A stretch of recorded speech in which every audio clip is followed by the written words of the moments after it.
Bunda farklı 3 tane daşın açtığı bir keşəfdir. Ancaq lülə ilə bağlı nə varsa Qafqaz lüləsi.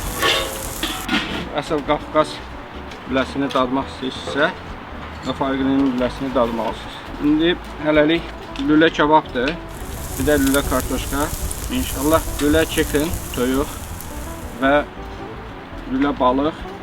Ondan sonra da daha da geniş bir menümüz olacaq. Qafqazın Amerikada ehtiyac duyduğu kebablardan biri.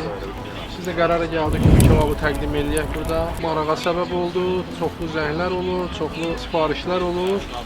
İndi yavaş-yavaş yer haqqında, daha genişləndirmək haqqında düşünürük inşallah. Bizi Facebook'dayıq, hələn biz catering edirik. Hələlik fiziki yerimiz yoxdur. Amma Facebook üzərindən bizə ulaşa bilərsiniz. Hi, Tammy.